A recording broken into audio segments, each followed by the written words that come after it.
제가 가지고 있는 성경 신약 성경 230면에 사도행전 24장 10절부터 23절 말씀까지를 제가 한 절 읽고 여러분들 한 절 읽고 교도가 읽도록 하겠습니다.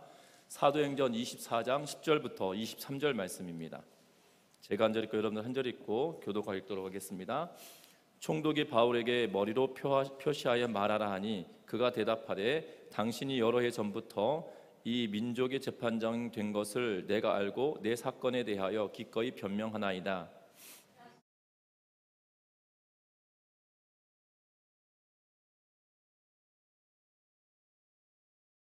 그들은 내가 성전에서 누구와 변론하는 것이나 회당 또는 시중에서 무리를 소동하게 하는 것을 보지 못하였으니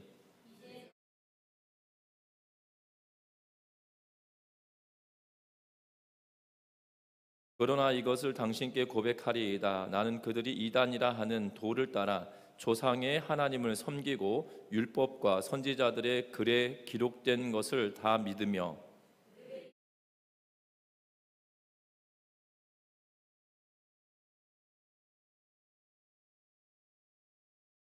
이것으로 말미암아 나도 하나님과 사람에 대하여 항상 양심에 거리낌이 없기를 힘쓰나이다.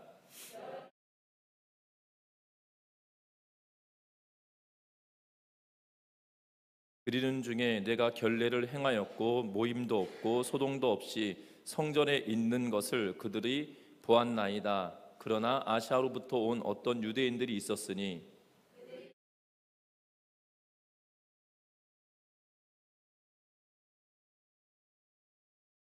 그렇지 않으면 이 사람들이 내가 공회 앞에 섰을 때에 무슨 옳지 않은 것을 보았는가 말하라 하소서.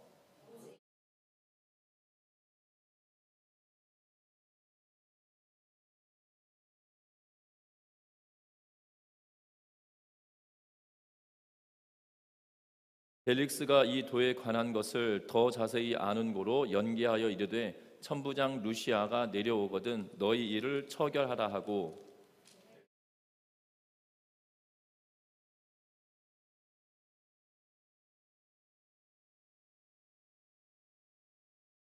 아멘. 우리 좌우에 계신 분과 서로 인사 나누고 말씀 나누겠습니다. 사랑하고 축복합니다.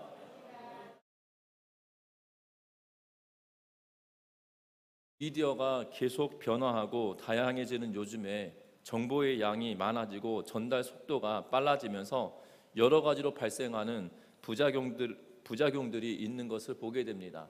그 부작용 중에 가장 대표적인 것이 있다라면 진짜보다 더 진짜 같은 가짜 뉴스가 있다라는 것이죠. 그래서 이 가짜 뉴스에 대한 이 문제를 해결하려고 하는 그러한 해결하려고 하는 그런 반응들이 여러 가지가 있는데 정치권에서는 이것 때문에 야니 여냐 할 것 없이 정권을 잡은 쪽에서는 가짜 뉴스를 철폐해야 된다, 강력하게 처벌해야 된다라고 이야기하면 언론 통제다라고 이야기하고 또 반대로 이제 야당이 여당이 되고 난 이후에 또 가짜 뉴스를 생성했다라는 이유로 통제하려고 하면 또 반대의 경향을 나타내는 그러한 모습들을 보게 됩니다. 어찌 되었든 현대는 가짜 뉴스라고 하는 것으로 인하여 참으로 이 진짜보다 더 진짜 같은 가짜 뉴스를 우리는 대하게 된다는 거죠. 이 가짜 뉴스에 대한 이야기들은 이 최근에만 일들은 아니다라는 사실입니다. 1923년 9월 1일에 관동 대지진이 일어났습니다. 관동 대지진이 일어났는데 이것으로 인하여서 이 당시 일본으로 끌려갔던 조선인들 또한 일본으로 건너갔던 조선인들이 얼마나 많은 고초를 당했는지 모릅니다. 그 이유는 하나였습니다. 그것은 다른 것이 아니라 조선인이 일본인들을 죽이기 위하여 우물에 독을 탔다. 그 말 한마디, 그 문장 하나였기 때문이죠. 이것이 가짜뉴스가 되어서 수많은 조선인들이 일본으로 건너가고 끌려갔던 조선인들이 고초를 당하였던 일들은 우리는 역사를 통하여 보게 됩니다. 뿐만 아닙니다. 지난 45대 미국 대선에서도 이 가짜뉴스가 나타났는데 그 중에 하나가 무엇이었냐면 프란체스코 교황이 트럼프를 지지한다라는 그러한 내용이었습니다. 특별히 바이든은 카톨릭 신자였기 때문에 이 프란체스코 교황이 바이든이 아닌 트럼프를 지지한다는 그 뉴스 하나만으로도 카톨릭 신자였던 바이든에게 있어서만큼은 참으로 어려운 상황에 놓여졌던 그러한 일들을 보게 된다는 거죠. 분명한 것은 이것이 가짜 뉴스였다는 것을 판명되었지만 그래도 여전히 여지는 남아있는 그러한 모습들을 보았던 것을 우리는 기억합니다. 특별히 한국언론진흥재단에서 이 실험을 하였는데, 보고서의 내용을 따라서 보면 진짜 뉴스와 가짜 뉴스를 명확하게 판별해내는 사람이 얼마나 되는가라는 조사를 했었는데요. 그 전체 응답자 중에 1.8%만이 진짜 뉴스와 가짜 뉴스를 정확하게 가려냈다라고 이야기합니다. 우리가 일상적으로 보는, 과거에는 신문을 통해서만, 지면을 통해서만 우리가 뉴스를 접하게 되어졌지만 지금은 신문보다도 이 뉴스도 빠를 뿐만 아니라 실시간으로 올라오는 실시간으로 올라오는 기사들을 통해서도 알게 되고, 또 우리는 이 유튜브를 통해서도 많은 정보들을 취급하고, 또한 SNS를 통해서도 많은 정보들을 받고 있는 그런 모습을 보는데요. 그러다 보니 진짜 뉴스인지 가짜 뉴스인지 그 안에서 판별해내기가 참으로 어렵다는 거죠. 앞에서도 말씀드린 것처럼 1.8%만이 진짜인지 가짜인지를 정확하게 구별해냈다라고 이야기하는 것은 대부분의 많은 사람들, 약 98% 이상이 진짜인지 가짜인지 모르고 그 정보를 실제로 받아들이고 있다라는 거죠.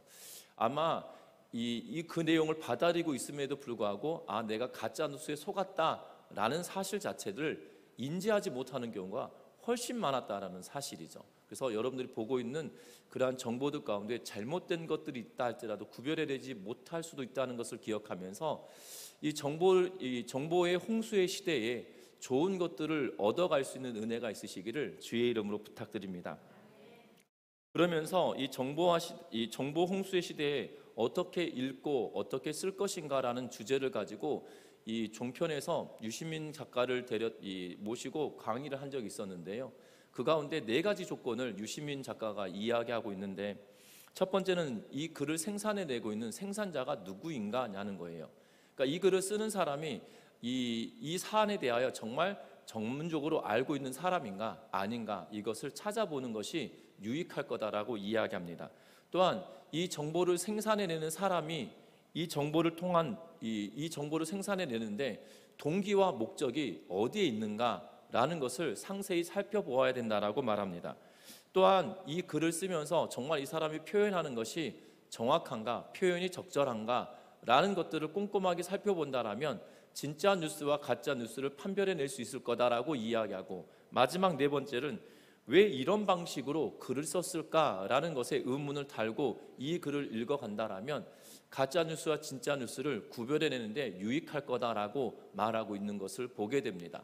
제가 이 아침에 계속 긴 시간 동안 가짜 뉴스, 진짜 뉴스 이렇게 계속 이야기하고 있는 이유는 현대를 살아가는 그리스도인들과 굉장히 뗄래야 뗄 수 없는 그러한 상황에 놓여 있는 것이 이 진짜 뉴스와 가짜 뉴스의 상황이기 때문이에요. 심지어 세상은 거짓을 만들어내며 예수의 죽으심과 부활하심에 대한 사건을 무산시키려고 하는 그러한 시도들이 끊임없이 일어나고 있는 것을 보게 됩니다. 심지어 예수님께서 막달라 마리아와 결혼하여 자녀를 낳고 행복하게 살았다라고 하는 그러한 가짜뉴스까지도 만들어내고 유통되어지는 시대가 현대의 시대이고, 또한 그것을 받아든 이 어린 학생들이 이 목회자들에게 질문한, 목사님 뉴스 보니까 예수님이 십자가에 죽으신 것이 아니라 부활하신 것이 아니라 막달라 마리아와 잘 먹고 잘 살았다고 하던데요? 라고 하는 질문을 하는 그러한 시대를 우리는 지금 살고 있다는 거예요. 이러한 이야기는 여러분들 처음 들으시는 것처럼 보여질 수도 있지만, 여러분들 기독교에 대한 이 거짓된 정보와 그런 가짜 뉴스가 얼마나 많이 심각한지 여러분들 심각하다라는 사실들을 인지하셨으면 합니다. 뿐만 아닙니다. 세상은 끊임없이 예수 그리스도의 죽으심에 관하여 폄하하고, 또한 부활하심이 거짓이다라고 이야기하며 끊임없이 논점을 흐리고 있는 것들을 보게 된다는 거예요. 제가 중고등학교 다닐 때 그랬었습니다. 친구들 가운데 고등학교 다닐 때 친구들이 이렇게 말했어요. 어떻게 이 동정녀가 아이를 가질 수 있느냐, 불가능하다라고 이야기를 했거든요. 그런데 여러분들, 그것은 정말 너무 몰라도 모르는 상황이죠. 사람이 당시 1980년대 초반에, 여러분들 기억하십니까? 시험관 아이가 1980년대쯤에 여러분들 시험관 아이가 우리나라에 최초로 성공했어요. 다시 말하면 수정된 이 배아를 이 수정된 수정란을 바깥에서 수정을 시켜서 체내로 집어넣는 그러한 시술이 성공했던 것이 1980년대거든요. 분명한 것은 과학이 그렇게 발달했음에도 불구하고 여전히 동정녀 마리아가 예수를 낳는다는 것이 불가능한 일이라고 생각하는 이야기를 만들어내고 유통하는 일들이 여전히 있다는 거죠. 분명한 것은 저와 여러분들이 이 가짜의 홍수와 같은 시대를 살아가면서 우리가 붙들어야 될 것인지 무엇인지 다시 한번 살펴보는 은혜가 있기를 주의 이름으로 부탁드립니다. 특별히 오늘 본문에도 이 가짜 뉴스에 의하여서 고통당하고 있는 사람 한 명이 또한 등장하죠. 그는 누구냐면 바울 사도입니다. 바울 사도가 3차 전도 여행을 마치고 예루살렘 교회에 갔습니다. 예루살렘 성전으로 갔습니다. 예루살렘 성전에 들어갔는데 갑작스럽게 이 절기를 지키기 위해서 원근 각처에서 왔던 유대인들에 의하여, 경건한 유대인들에 의하여 소동이 일어나고, 또한 바울이 추포가 되어지고, 또한 이 재판을 받는 공회에서 재판을 받다가 또한 소동이 일어나고, 그래서 이 천부장이 그를 데리고 갔다가 또한 바울을 시해하려고 하는 음모가 있다는 사실을 알고 바울을 가이사라로 압송하고, 또한 가이사라에 있던 지금 총독이 이 상황에 대하여 재판을 하고 있는 그러한 내용이 오늘 본문의 내용입니다. 특별히 유대 장로들과 대제사장들 그리고 종교 지도자들뿐만 아니라 사내들의 공회의 장로들이 지금 어떠한 일을 하고 있냐면 더둘로라고 하는 사람을 변호사로 세워서 지금 바울을 소송을 걸고 있는 그러한 모습을 보게 되고, 오늘 본문은 바울이 그 소송에 대하여 자신을 변호하고 있는 그러한 내용으로 오늘 본문은 기록하고 있다는 겁니다. 그래서 저와 여러분들이 이 본문의 내용을 통해서 살펴볼 것은 우리가 이 가짜 뉴스가 횡행하는, 또한 그리스도에 대하여서 정말 우리를 넘어뜨리게 하려고 하는 일들이 빈번한 이 시대에 우리는 무엇을 붙들고 살아갈 것인지를 기억하면서 믿음으로 살아내는 은혜가 있으시기를 주의 이름으로 부탁드립니다. 먼저는 오늘 본문의 내용을 보면 10절 말씀 같이 한번 읽어보도록 하겠습니다. 10절의 말씀입니다. 같이 읽습니다. 총독이 바울에게 머리로 표시하여 말하라 하니 그가 대답하되 당신이 여러 해 전부터 이 민족의 재판장 된 것을 내가 알고 내 사건에 대하여 기꺼이 변명하나이다. 아멘.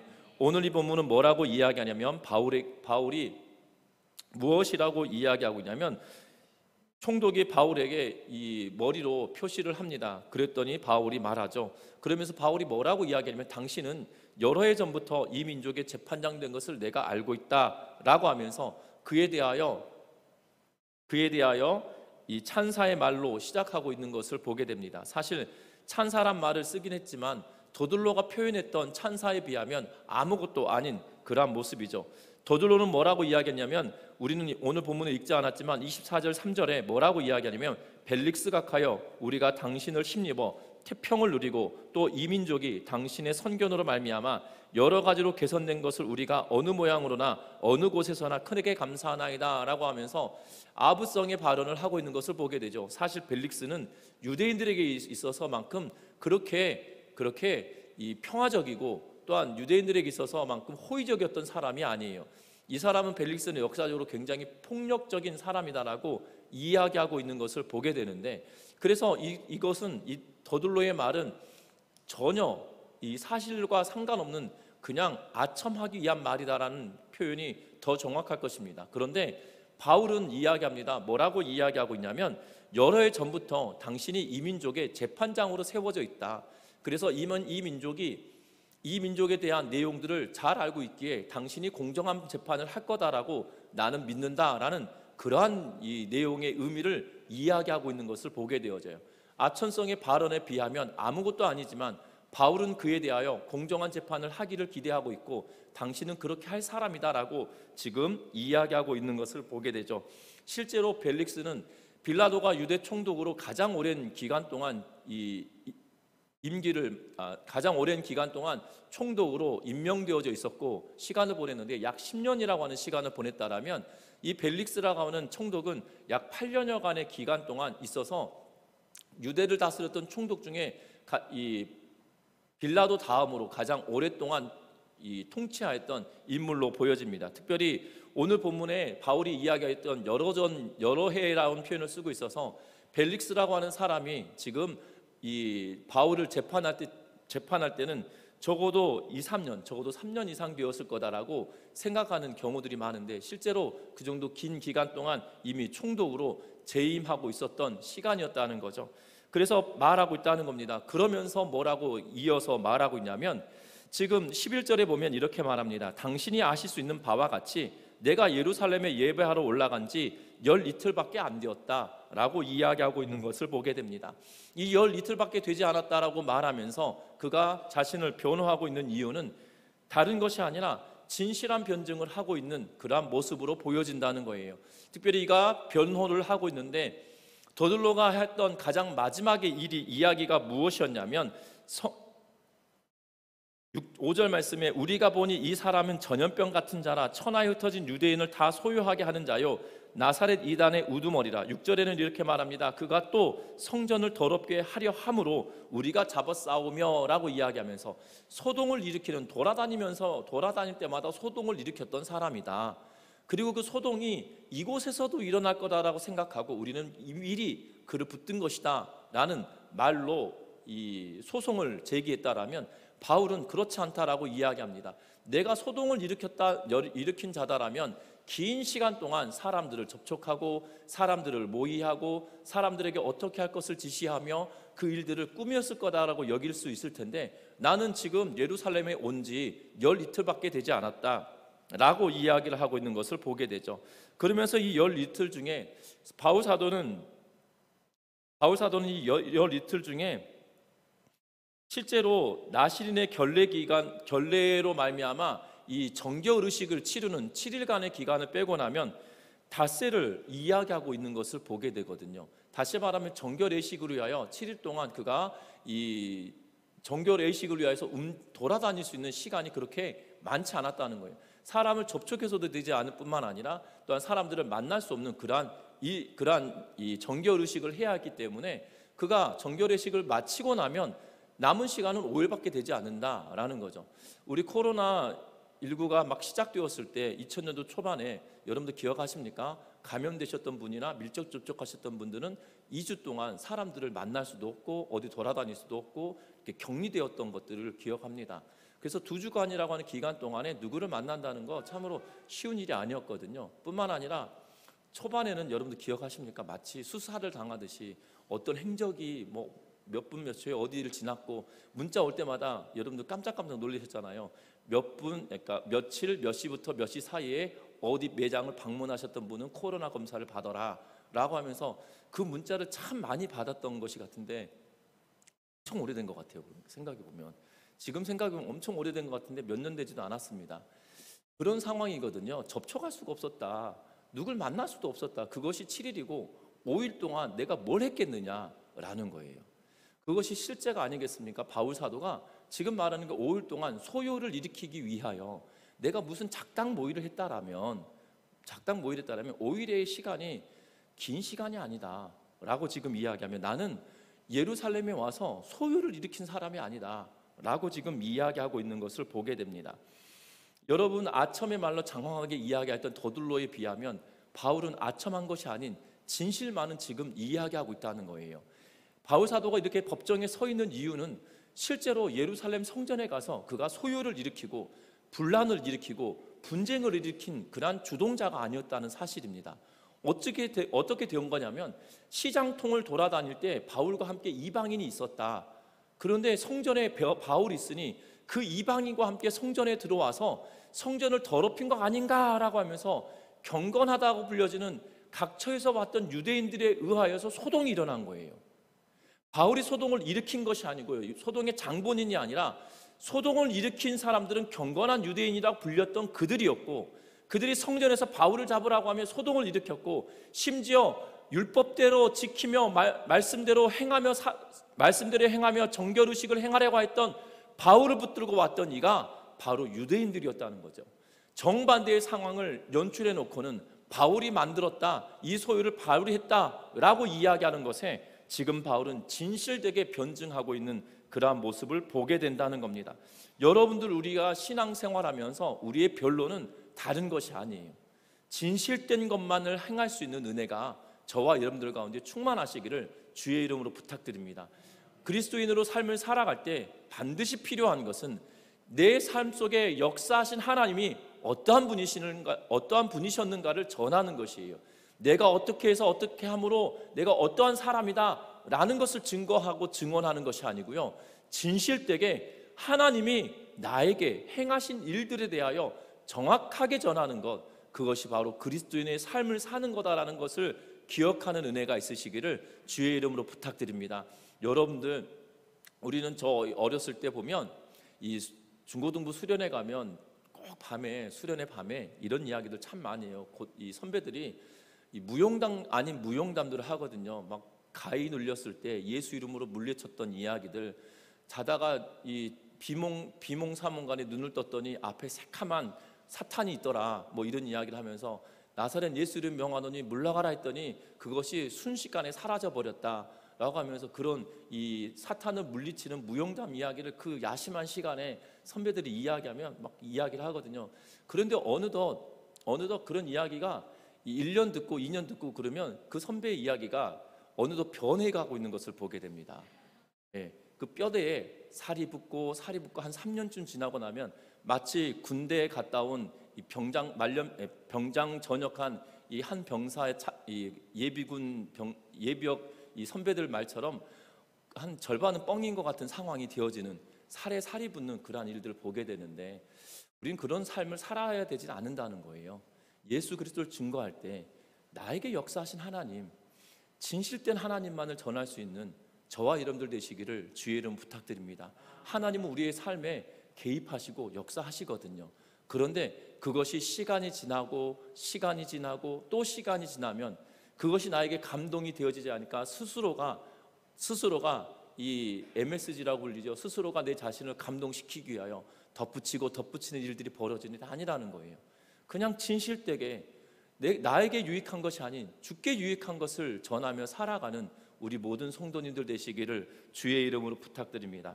뿐만 아닙니다. 바울 자신이 하지 않은 일뿐만 아니라 분명하게 한 일, 그리고 그가 믿는 바를 가감없이 전하고 있는 그러한 모습을 보게 됩니다.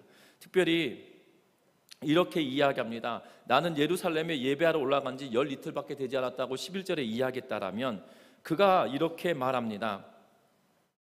12절 13절 말씀을 보면 이렇게 이야기하는데요, 그들은 내가 성전에 누구와 변론하는 것이나 회당 또는 시중에서 무리를 소동하게 하는 것을 보지 못하였으니 이제 나를 고발하는 모든 일에 대하여 그들이 능히 당신 앞에 내세울 것이 없나이다 라고 이야기하며, 나는 소동을 일으켰던 것이 전혀 없었다. 그리고 시장에서나 성전에서도 한 번도 그런 적이 없었다. 그것에 대하여 증언할 사람도 있다라면 있다라면 찾아보라, 없을 것이다 라고 이야기하고 있는 거죠. 그러면서 14절에 무엇에 대해서 계속 이야기하냐면, 그러나 이것을 당신께 고백하리이다.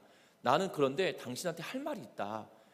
다른 것은 다 거짓이고 내가 하고자 하는 이야기는 지금까지 이야기했던 걸 보면 저 사람들이 이야기하는 것은 다 거짓인데 내가 당신 앞에 있어서만큼은 진실되게 할 말이 있다라고 하며 무엇을 이야기하냐면 14절에 이렇게 말합니다. 나는 그들이 이단이라 하는 도를 따라 조상의 하나님을 섬기고 율법과 선지자들의 글에 기록된 것을 다 믿으며, 15절에 그들이 기다리는 바 하나님께 향한 소망을 나도 가졌으니 곧 의인과 악인의 부활이 있으리라 함이니이다 라고 이야기하며, 바울 사도는 이것을 믿는다. 다른 것이 아니라 하나님께 향한 소망인데 의인과 악인이 다 부활한다고 하신 그 소망을 쫓아 나는 믿고 살아간다. 그리고 나는 이 소망은 다른 데서부터 온 것이 아니었다. 저들이 말하는 이단이라 불려지는 예수 그리스도를 믿음으로 말미암아 예수 그리스도를 따라서 믿고 있다 보니 그것이 진짜였고, 하나님을 섬기는 율법과 선지자들의 글을 통하여서 그에게 향한 모든 것을 내가 믿다 보니 부활까지도 내가 절실하게 진실되게 믿게 되었다라고 이야기하고 있는 것을 보게 됩니다. 특별히 이 소망은 여러분들 다니엘서 12장에 보면 12장 2절과 3절에 뭐라고 기록하고 있냐면, 다니엘서 12장 2절과 3절에 땅의 티끌 가운데서 자는 자 중에서 많은 사람이 깨어나 영생을 받는 자도 있겠고 수치를 당하여서 영원히 부끄러움을 당할 자도 있을 것이며, 지혜 있는 자는 궁창의 빛과 같이 빛날 것이요 많은 사람을 옳은 대로 돌아오게 한 자는 별과 같이 영원토록 빛나리라 라고 이야기하면서, 다니엘 선지자를 통하여서 부활의 역사가 일어날 것에 대해 이야기하고, 믿는 자는 어떠한 부활을 얻게 되느냐?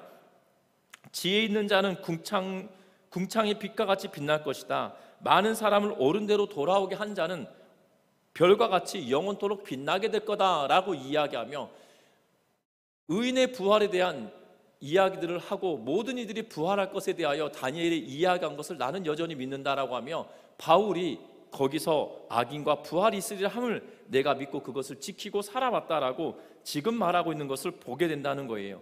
특별히 예루살렘 공회에서 지금 바울이 증언하였던 것은 무엇이냐면 부활에 관한 사실을 전하였던 것이죠. 이 부활 때문에 바리새파와 사두개인들이 분쟁이 일어나서, 또한 이 공의회가 온전하게 다 진행되지 못하였으나 결국 그냥 단순히 부활에 관한 것만을 이야기한 것이 아니라 예수 그리스도의 죽으심과 부활에 관한 그 이야기를 전함으로 말미암아 되어졌던 일들을 그가 명확하게 말했다라고 지금 이야기하고 있는 것이지요. 중요한 것은 우리가 지금 바울이 믿음의 근거를 두고 이야기하고 있는 거예요. 내가 어렸을 적부터 살아왔고 또한 그 믿음으로 살아왔는데, 저들이 말하는 이단이라고 불려지는 예수 그리스도가 실제로 보면 그들이 말하는 선지자들과 율법에서 이야기하는 그분이야말로 바로 메시아이고 그리스도였고, 내가 그분을 통하여 악인과 의인의 부활에 관한 이야기를 더 확실하게 알 수 있었다라고 이야기하고 있는 거죠. 그러면서 뭐라고 이야기하냐면, 이것으로 말미암아 나도 하나님과 사람에 대하여 항상 양심에 거리낌이 없기를 힘썼다라고 16절에 이야기하고 있어요. 예수 그리스도를 붙들고 살아왔더니 내가 사람 앞에서나 하나님 앞에서나 부끄러움이 없도록 살아내려고 하는 삶이 나에게 동반될 수밖에 없었다라고 지금 이야기하고 있는 것을 보게 된다는 거예요. 여러분들 분명할 것은 나에게 행하였던 일들, 나에게 되어졌던 일들, 내가 믿는 바를 가감없이 전하고 있는 그러한 바울의 모습을 보게 되는데, 저와 여러분들도 마찬가지라는 거예요. 내가 믿는 바가 뭐냐는 거예요. 내가 믿고 의지하는 바가 뭐냐는 거예요. 예수를 믿는데 내가 그 예수를 어떤 의미로 믿고 있냐는 거예요. 우리의 신앙생활은 사람들과의 관계 때문에 예수를 믿고 있는 것이 아니고요, 나를 위해서 십자가에서 죽으시고 나를 위해 부활하신 그 예수 그리스도가 누구신지 기록한 그 말씀을 통하여 예수 그리스도를 인정하고, 말씀을 통하여 기록된 하나님의 말씀을 통하여 예수 그리스도께서 내 삶에 어떠한 존재이신지를 확신하며 그 믿음을 갖고 살아가는 것, 그 믿음 때문에 내가 이 땅의 삶을 살아갈 때 하나님 앞에서나 사람 앞에서나 양심에 거리낌이 없도록 힘썼다라고 고백하고 있는 바울의 모습이 우리의 모습이 되어질 수 있기를 주의 이름으로 부탁드립니다. 우리의 신앙은 기초가 튼튼해야 되는데, 우리의 기초는 다른 데 있는 것이 아니고요, 기록된 하나님의 말씀에 기초를 두고 있는 것이거든요. 바울도 기록된 하나님의 말씀을 기초로 둡니다. 율법과 선지자의 글에 기록된 것을 다 믿었다라고 14절 하반절에 기록하고 있거든요. 그는 바리새파에서 공부를 하였던 사람이기도 하나, 분명한 것은 그가 배우고 깨달았던 것들은 이 열정적으로 살아갔던 사도행전 9장까지의 말씀을 통해서 보면 열정적으로 살았던 그의 모습이 완전히 뒤바뀌어졌던 사건은 사도행전 9장에 다메섹으로 가는 길에 예수를 만났던 사건 때문이거든요. 그 사건으로 말미암아 예수가 도대체 누구신지, 그리스도라고 불렸던 그가 이분이신지 기록된 말씀을 통하여 그가 확신을 가지고 말씀대로 율법에 전한 바로 그가 그리스도라는 사실, 메시아라는 사실을 다시 한번 확신하고 난 이후에 그의 삶이 바뀌었다는 것이 더 정확할 거예요. 예수를 만났다고 그의 삶이 바뀌었던 것이 아니고요, 예수를 만나고 난 이후에 구약 성경이 도대체 그분에 대하여 말한 것이 맞나 틀리냐를 아라비아에서 3년 동안 그것을 깨닫고 연구하고 찾아봤다는 사실이죠. 그리고 난 이후에 그가 흔들림이 없는 믿음을 가지고 예수를 전하고 살아가고 있었던 것들을 보게 된다는 거예요. 저와 여러분들도 내가 믿고 있는 것이 무엇인지, 그 믿는 것이 내 감정이나 내 생각의 치우침이 아닌 기록된 말씀을 근거로 하고 살아내는 은혜가 있으시기를 주의 이름으로 부탁합니다. 그래서 내가 믿는 것이 도대체 무엇인지 명확하게 거리낌이 없이 전할 수 있는 은혜가 있기를 바랍니다. 뿐만 아니라 논리적으로 변증하고 있는 그러한 모습을 보게 되는데, 논리라고 하는 것은 그냥 감정에 휘둘려서 막 말을 쏟아낼 때 되는 것이 아니죠. 내가 명확하게 내가 알고 있는 것이 정확할 때 차근차근히 설명해 낼 수 있는 것을 보게 됩니다. 특별히 오늘 본문에 보면 17절부터 시작하여서 뭐라고 이야기하고 있냐면 여러 해 만에 내가 내 민족을 구제할 것과 재물을 가지고 와서라고 이야기합니다. 바울 사도는 뭐라고 이야기하면 내가 예루살렘에 온 이유가 있다라는 거예요. 내가 예루살렘에 온 이유가 있는데 다른 것이 아니라 17절 말씀을 통해서 보면 여러 해 만에 왔는데 내가 내 민족을 구제할 것과 재물을 가지고 왔다라는 것이지요. 그리고 드리는 중에 내가 결례를 행하였고 모임도 없고 소동도 없이 성전에 있는 것을 그들이 보았다라고 이야기하고 있는 것을 보게 됩니다.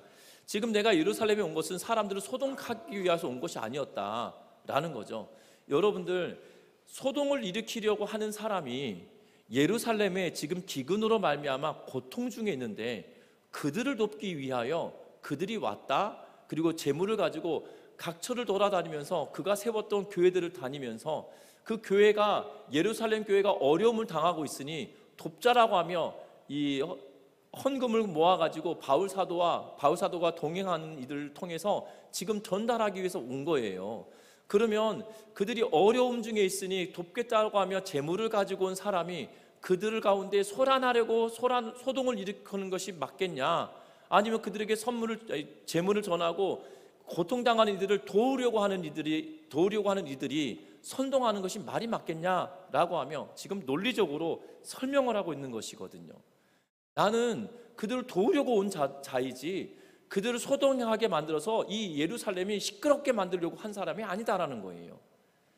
그런데 중요한 것은 이것에 앞서서 그가 믿는 것이 무엇인지를 명확하게 인지하고 있고 그가 하려고 했던 일이 무엇인지 명확하게 알고 있고 그리고 그것을 이루기 위해서 내가 무엇을 했는지 그가 명확하게 알고 행동했기 때문에 이러한 논리적인 행동과 논리적인 말이 차근차근히 나아올 수 있었다는 거죠.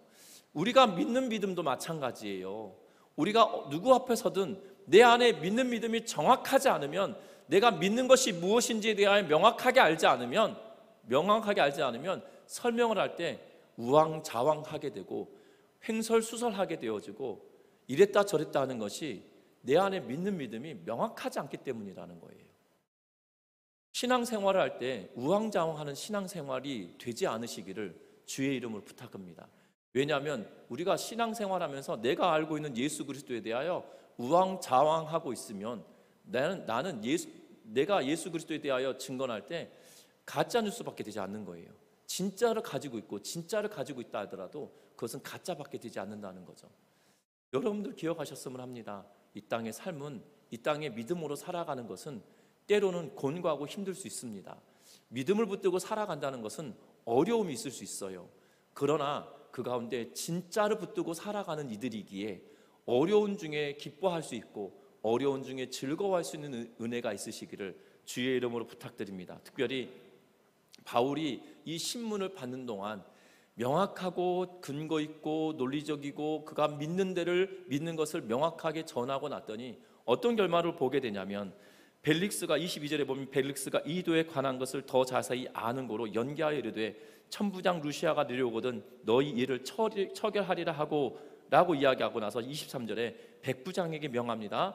바울을 지키되 자유를 주라 라고 이야기하고 있어요. 이 자유를 주란 말은 결국 무엇입니까? 바울의 말이 더 타당성 있다라고 여기고 그를 풀어놓지는 않더라도 적어도 그를 지키지만 자유를 주어서 그를 풀어놓도록 하라라고 결론을 짓고 있는 것을 보게 되죠. 저와 여러분들 결론은 이 바울의 증언이 효과가 있었다는 거죠. 분명한 우리의 삶 속에도 마찬가지입니다.